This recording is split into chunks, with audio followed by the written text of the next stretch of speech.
11:42 p.m. The 81st floor of the Thorne Tower smelled of expensive espresso and impending doom. Evelyn Vance adjusted her blazer, her reflection in the glass as sharp as a razor blade. She wasn't here to negotiate. She was here to survive. "You're late, Evelyn." Julian Thorne spoke without turning around. He stood by the massive floor-to-ceiling window, the city lights haloing his broad shoulders like a fallen crown. He didn't have to look at her. The power in the room shifted toward him like a magnetic tide. "I don't work on your schedule, Julian. I work on the laws," Evelyn replied, her voice steady despite the adrenaline coursing through her veins. Julian turned, a predatory smirk playing on his lips. In his hand, he held a single blue file, the one folder that shouldn't exist. "Then the law," Julian whispered as he stepped into her personal space, the scent of sandalwood and danger wrapping around her, "is about to get very messy." He leaned in until his breath grazed her ear, his voice dropping to a haunting chill. "Tell me, Evelyn, how much is your soul worth tonight?" Evelyn didn't flinch. She couldn't afford to. Even a single crack in her armour would give Julian Thorne the opening he needed to dismantle her life. "That folder is a fabrication," Evelyn stated, her voice as cold as the glass walls surrounding them. "My father's name stays out of your mouth." Julian leaned in, his breath hot against the curve of her ear. "Your father isn't the one I'm interested in," he murmured, his voice a low, seductive rumble. "It's the girl who spent 3 years erasing her tracks, the girl who thinks she's a shark when she's actually bait." With a flick of his wrist, he tossed the folder onto the mahogany desk. Photos spilled out like shattered glass. Evelyn at the docks, Evelyn with the bag. The secrets she thought were buried in the harbour. "Sign the merger papers, become my lead counsel," Julian commanded, his shadow looming over her. "Or these photos go to the district attorney in 10 minutes. Her hand trembled as she reached for the pen, but just as her fingers brushed the paper, Julian's palm slammed down over hers. The heat of his skin against hers sent a spark through her body like a localized earthquake. Julian leaned down until their foreheads almost touched. "Wait," he whispered, his eyes dark with a sudden sharp intensity. "There's one more condition." The room was silent, except for the rhythmic drumming of the rain. Julian's gaze never left hers as he delivered the ultimatum. "You don't just work for me, Evelyn," he said, his voice dropping to a gravelly, possessive tone. "You live with me, 24/7, until this deal is closed." Evelyn pulled her hand away as if burned, her eyes flashing with a mix of fury and disbelief. "That's not a contract, Julian. That's a kidnapping." "It's protection," Julian countered, turning back toward the window. "My enemies are watching you now, and they aren't as civilized as I am." Suddenly, the building's alarms began to howl, a piercing shriek that cut through the luxury of the office. The lights flickered and died, plunging the 80th floor into a suffocating velvet black. Muffled shouting rose from the lobby below, followed by the terrifying sound of glass shattering. Before she could react, Julian grabbed her waist, pulling her behind the heavy oak desk just as a red laser dot danced across the wall where her head had been a second ago. Julian pressed his chest against her back, his hand covering her mouth. "Don't make a sound." The darkness was thick, punctuated only by the red dot searching the room like the eye of a cyclops. Evelyn could feel the frantic thudding of Julian's heart against her back. He was a monster, yes, but in this darkness, he was her only shield. "On 3, we run for the private elevator," Julian whispered into her hair, his grip tightening. "Do you trust me?" "Never," Evelyn breathed back. A grim smile touched Julian's lips in the dark. "Good. Use that spite to run faster." 1, 2, 3. They bolted. Bullets whistled through the air, punching holes into the expensive leather chairs behind them. They dove into the elevator, the doors sliding shut with a heavy, metallic hiss. As the lift plummeted, the emergency lights kicked in, bathing the small space in a rhythmic, pulsing red. They were gasping for air, standing inches apart in the cramped car. The adrenaline was a drug, making everything feel too bright, too close. Evelyn's eyes fell on the blood staining Julian's silk sleeve. He didn't seem to notice. He was looking at her, his eyes tracing the fire and defiance in her expression. "You're bleeding," Julian said softly, his thumb reaching out to brush her lower lip. Evelyn didn't pull away. She couldn't. The elevator gave a violent jolt and stopped dead between floors. Julian let out a low, dark chuckle that vibrated in the small space. "Well, Evelyn, it seems we're trapped." They were suspended in a steel box, somewhere between the 44th and 45th floors. The emergency lights cast a heavy crimson glow over them, turning the small cabin into a velvet cage. Julian's hand remained on her lip, his thumb slowly tracing the curve of her mouth, as if memorizing her silhouette. "The gunmen, they were after the folder, weren't they?" Evelyn asked, her voice slightly fractured in the narrow space. Julian didn't answer. He leaned closer, his shadow swallowing her against the mirrored wall. The air in the elevator was getting thin, or perhaps it was just the overwhelming weight of his presence. "Forget the folder, Evelyn. Look at me," he murmured, his voice a low vibration. "Tell me you don't feel it." "I feel a headache, Julian, and the sudden urge to sue you for negligence," Evelyn shot back, though her breath hitched as he moved. He let out a dark laugh and slammed both hands onto the wall on either side of her head, trapping her completely. "Liar," Julian whispered, his eyes narrowing. "Your heart is racing at 120 beats per minute. I can see the pulse jumping in your neck." He dipped his head until his lips were a fraction of an inch from her skin. Suddenly, the elevator gave a violent, agonizing groan and lurched downward. "Julian!" Evelyn cried out as the cable snapped above them and the world fell away into a terrifying freefall. Relieved but tense, the emergency brakes had held, but only by a thread. 2 hours later, they were miles away from the glass towers of Manhattan, arriving at a secluded, fortress-like estate in Westchester. Julian led her into the house, limping slightly. His expensive silk shirt was ruined, stained with grease and dark patches of blood. "You're hurt. Sit down before you collapse and ruin the rug," Evelyn commanded, pushing him onto a velvet sofa. She found a first aid kit, her fingers steady despite the chaos. As she cleaned the jagged cut on his temple, the silence between them became heavy and suffocating. "Who wants you dead, Julian? Truly?" she asked softly. Julian looked at her, his eyes weary. "The same people who want your father to stay in prison," he replied, his voice gravelly. "We're on the same side of the crosshairs, Evelyn." Evelyn froze, the antiseptic wipe hovering in mid-air. She had spent 5 years burying the truth about her father's incarceration. "How do you know that?" Without a word, Julian reached into his pocket and produced a tarnished silver locket. Evelyn's eyes widened in shock. It was her mother's locket, a piece of her past she thought was gone forever. The silver locket shimmered in the amber firelight. Evelyn lunged for it, but Julian was faster. He caught her wrists and pulled her firmly onto his lap, the first aid kit tumbling to the floor in a heap of bandages. "Give it to me! Where did you get that?" she demanded, struggling against his grip. "Your father gave it to me," Julian said, staring directly into her eyes. 10 years ago, before he was made the fall guy for the Thorne family. The world tilted on its axis. Her father hadn't been a criminal, he had been a sacrifice.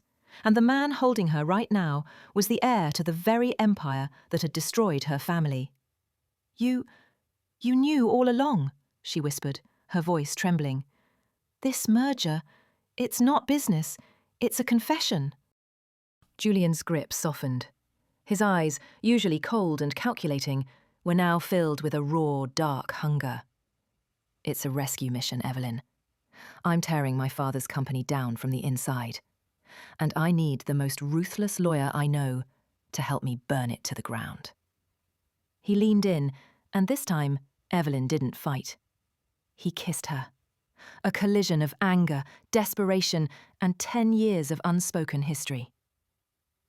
But as she melted into him, Her hand brushed against a cold, hard object tucked into his waistband. A gun. Sunlight hit the floor-to-ceiling windows of the guest suite. Evelyn woke up alone, her mind racing through the fever dream of the previous night. The elevator, the locket, the kiss, and that gun. She dressed quickly, driven by a sudden sharp suspicion. She had to find that folder. She had to know if Julian was her saviour or just a master of manipulation. She crept into his private study. The desk was clear, but a laptop sat humming on the corner. A single email was open on the glowing screen. Subject: Phase 2. Recipient: unknown. The Vance girl is in place. She believes the story. Proceed with the liquidation. A cold shiver raced down her spine. The kiss hadn't been a moment of passion. It had been a distraction. Looking for something, Evelyn? Julian's voice came from the doorway, chillingly calm. She turned to see him standing there, holding 2 cups of coffee, looking perfectly composed and perfectly lethal. Behind him, on the gravel driveway, 3 black SUVs were pulling up at high speed. Julian stood like a statue in the doorway, the steam from the coffee cups rising between them. Evelyn's heart hammered against her ribs as the words on the screen burned into her mind. She believes the story. "You're liquidating me?" Evelyn asked, her voice trembling with a mixture of fury and betrayal. Was the kiss just part of the liquidation process, Julian? She backed away, her hand catching a heavy crystal paperweight on the desk. Julian didn't move an inch. "Don't look at the screen, Evelyn. Look at the men getting out of those cars," he commanded, his voice vibrating with a sudden dark warning. She glanced out the window.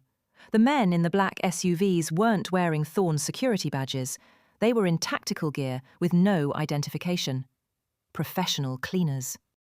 "My father didn't wait for Phase 2, Julian whispered, his face turning into a mask of granite. He skipped to the end. Julian dropped the coffee cups, the porcelain shattering on the floor. "We have 60 seconds before they breach this room. You want the truth? The truth is, we're both dead if we stay here." They didn't take the stairs. Julian kicked open a concealed panel in the library, leading them into a concrete underground garage. A matte black Ducati was idling, its engine a low, predatory growl. "Get on, hold tight," Julian yelled over the roar. "If you let go, you're history." Evelyn gripped his waist, her face pressed against the cold leather of his jacket. They tore out of the garage just as the house erupted in a ball of orange flame behind them. They swerved through the narrow backroads of Westchester, Julian leaning the bike so low the asphalt scraped Evelyn's boots. "Where are we going?" she shouted. "They'll have the roads blocked." "To the only place they can't follow," Julian replied, his voice a grim roar against the wind. "The Lion's Den." He veered off the main road, heading straight for a private airfield where a small jet was already taxiing. But as they approached the hangar, a helicopter's searchlight cut through the grey morning, pinning them like insects against the runway. They had made it, barely. Now, at 30,000 feet, the cabin of the Gulfstream was a silent, luxurious prison. Julian stood at the bar, pouring 2 fingers of amber liquid with a shaking hand. His knuckles were bruised, bleeding onto the crystal glass. Evelyn watched him from the leather seat.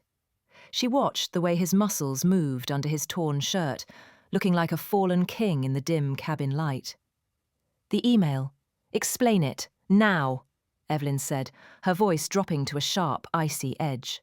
"Or I open that emergency exit and take my chances with the clouds." Julian turned, his eyes dark with exhaustion and something that looked dangerously like regret. "I wrote that email to my father's CFO," he admitted, his voice gravelly. "I needed him to think I had you under control. It was the only way to stop him from moving against you weeks ago." He walked toward her, dropping a heavy, encrypted drive onto the table between them. "Everything is in there," Julian whispered. "The bribes, the fake evidence against your father, and the names of every board member who signed his warrant, including mine." 6 hours later, the air in the London boardroom was thick with the scent of old money and new betrayal. 12 board members sat around a table of polished obsidian, their faces unreadable. At the head of the table sat Arthur Thorne, Julian's father, a man who looked as if he had never felt a moment of guilt in 70 years. "My son has disappeared," Arthur announced, his voice smooth and lethal. "Along with our lead counsel, I move for an immediate vote to strip Julian of his CEO status and proceed with the Vance liquidation." Suddenly, the double doors swung open with a boom that echoed like a cannon shot. Evelyn Vance strode in, her hair sleek and her suit pristine. Behind her, Julian followed, his eyes fixed on his father with a terrifying calmness. "I'm afraid there's a conflict of interest, Mr. Thorne," Evelyn said, her voice ringing through the room. "As of 5 minutes ago, I don't represent the firm. I represent Julian." Arthur Thorne smiled, a slow, terrifying spread of teeth. "Check your phone, Julian," he said quietly. "I think your evidence just went up in smoke." The boardroom was suddenly a choir of vibrating glass. Julian lunged for the encrypted drive on the table, but the massive screen on the wall was already bleeding white. Zeros and ones cascaded like digital rain, erasing years of secrets in a heartbeat. Arthur Thorne's smile didn't waver, it only deepened. "You always were too sentimental, Julian," he said, his voice dripping with condescension. "You kept the evidence on a network I built." Evelyn felt the floor fall away beneath her feet. 10 years of her father's life, of her own sacrifice, vanished in a nanosecond. The board members began to murmur, sensing the kill. "Julian, we have nothing," Evelyn whispered, her voice sharp with desperation. "We're standing in a room full of sharks, with no blood in the water." Julian's hand tightened on the back of her chair until his knuckles turned white. He leaned down, his voice a low, dangerous rumble near her ear. "I didn't bring the drive for the evidence, Evelyn. I brought it as a tracker. Look at your phone, now." She looked down. A map was flickering to life, and a single red signal was pulsing rhythmically from inside Arthur's locked briefcase.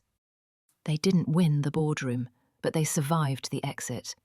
Now they were holed up in a safe house suite at the Dorchester, the air thick with the kind of electricity that precedes a lightning strike. Evelyn paced the room, her heels clicking like a countdown on the marble floor. Julian stood at the window, watching the London rain blur the city lights. "We have the location of his private server," Evelyn said, her voice tight. "But we can't get in without his biometric key. It's impossible." Julian turned, the restraint he'd held for weeks finally snapping. He walked toward her, closing the distance until she was backed against the heavy mahogany door. "Nothing is impossible. I've spent my whole life breaking into things I wasn't supposed to have, including this room, including you." He placed his hands on the door on either side of her head, trapping her in the scent of rain and expensive scotch. "This is a distraction, Julian," Evelyn breathed, though she didn't move away. "We're supposed to be planning a heist." "The heist can wait 10 minutes, Julian whispered, his lips brushing her temple. "I can't." 4 a.m. The calm before the carnage. Evelyn watched Julian in the mirror as he holstered a sleek silver device, a biometric cloner. The intimacy of the night before hung in the air like smoke, unacknowledged but transformative. "If we get caught tonight, there is no legal defence," Evelyn warned, her voice steady as she adjusted her gown. "No merger, no future." Julian stepped behind her, his hands resting on her bare shoulders. He looked at her reflection. 2 ghosts of New York ready to burn down London. "Then don't get caught. You're the best closer in the business, Evelyn. Close this." They arrived at the gala, Arthur Thorne's annual charity masquerade. Everyone was draped in lace and velvet, masks hiding the greed beneath. Evelyn moved through the crowd like a shadow in silk, her eyes locked on Arthur. He was surrounded by security, but she had one chance to get close enough to clone his vitals. "I'm moving in," Evelyn whispered into her comms link. "Julian, give me the signal." "Wait," Julian's voice crackled back, suddenly frantic. "Something's wrong. The security. They're closing the exits. Evelyn, get out of there!" The ballroom transformed from a party to a cage. The music died a slow, agonising death as the guests froze in place. Arthur Thorne stepped onto the grand staircase, looking down at Evelyn with a chilling, unmasked smile. "Did you really think I didn't know about the cloner in your clutch, Miss Vance?" Arthur asked, his voice echoing through the silence. "Or that my own son would try to play Brutus?" 2 guards grabbed Julian, forcing him to his knees in the centre of the dance floor. Arthur held up a glass of champagne and poured it slowly over Julian's head, a gesture of pure humiliation. "A pathetic display," Arthur said, "but here is the real surprise." He gestured to the side entrance, and a man walked out, older, grey-haired, wearing a suit that didn't quite fit his thin frame. Evelyn's heart stopped. She knew those eyes. She had spent a decade fighting for the man behind them. "Dad?" she whispered. But her father didn't run to her. He walked straight to Arthur Thorne and shook his hand firmly. "She did well, Arthur," her father said, his voice cold and unfamiliar. "Just like we planned."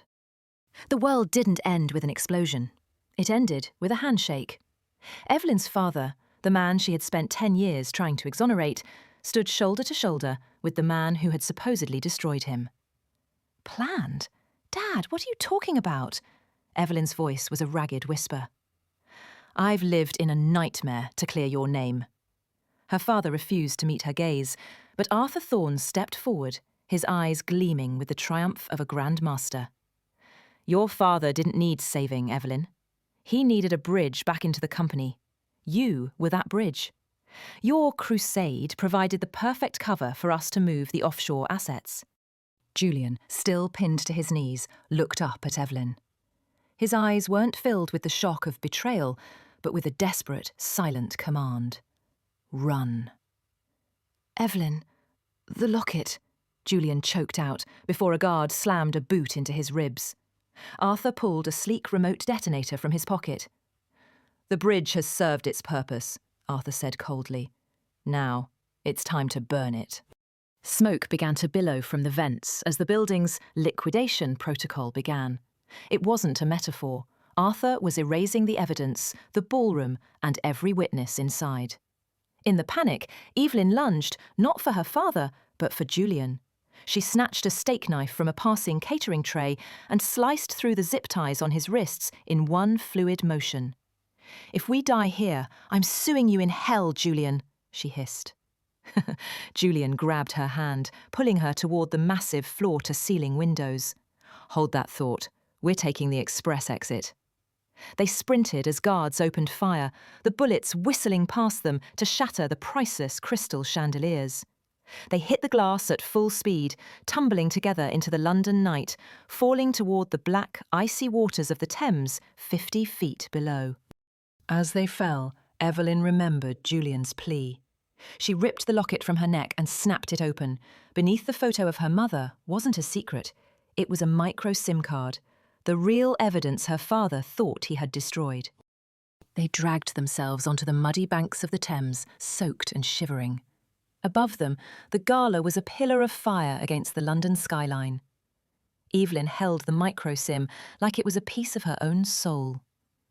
"He used me," she whispered, her voice cracking.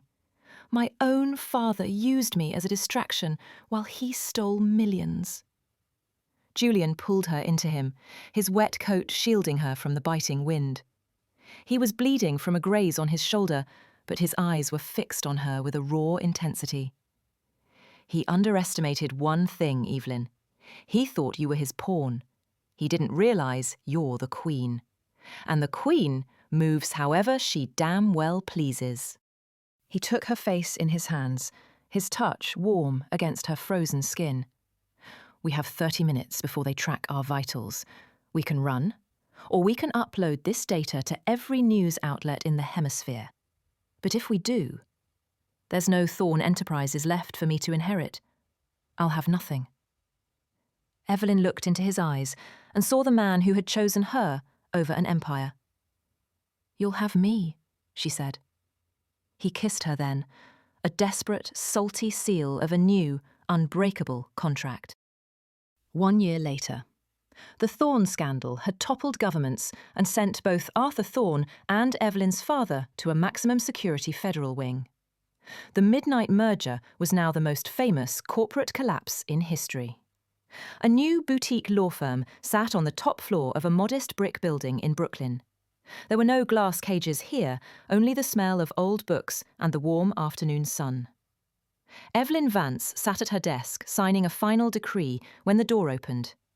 Julian entered, wearing a casual sweater, his edges softened, but his gaze still lingering on her with that familiar heat. "The last of the assets have been distributed to the Victims Fund," he said, leaning against her desk. "We're officially broke, Councillor." Evelyn smiled, standing up to meet him. "Broke is a relative term, Julian. I just won a $10 million settlement for the dock workers." He walked behind her, his hands resting on her waist as he kissed the side of her neck. "So, what's our next move?" Evelyn closed her laptop with a definitive click. She took his hand, and for the first time, she wasn't looking for an exit. "I'm thinking of a hostile takeover, of a small vineyard in Italy, for at least a month." In the world of power, love was the only merger that actually mattered.